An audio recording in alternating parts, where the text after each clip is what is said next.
The Posseised, or the Devils. By Fyodor Dostoyevsky. Narrated by Jason Smith. Strike me dead, the track has vanished. Well, what now? We've lost the way, demons have bewitched our horses, led us in the wilds astray. What a number! Whither drift they? What's the mournful dirge they sing? Do they hail a witch's marriage or a goblin's burying? Pushkin. And there was one herd of many swine feeding on this mountain, and they besought him that he would suffer them to enter into them. And he suffered them. Then went the devils out of the man and entered into the swine, and the herd ran violently down a steep place into the lake and were choked. When they that fed them saw what was done, they fled, and went and told it in the city and in the country. Then they went out to see what was done, and came to Jesus and found the man, out of whom the devils were departed, sitting at the feet of Jesus, clothed and in his right mind, and they were afraid. Part 1. Chapter 1. Introductory. Some details of the biography of that highly respected gentleman Stepan Trofimovich Verhovensky.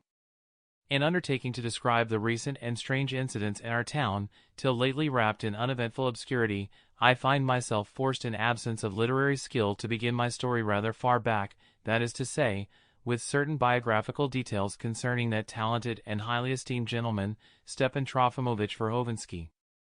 I trust that these details may at least serve as an introduction, while my projected story itself will come later. I will say at once that Stepan Trofimovich had always filled a particular role among us, that of the progressive patriot, so to say, and he was passionately fond of playing the part, so much so that I really believe he could not have existed without it.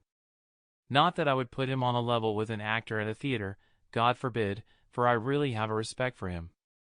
This may all have been the effect of habit, or rather, more exactly of a generous propensity he had from his earliest years for indulging in an agreeable daydream in which he figured as a picturesque public character.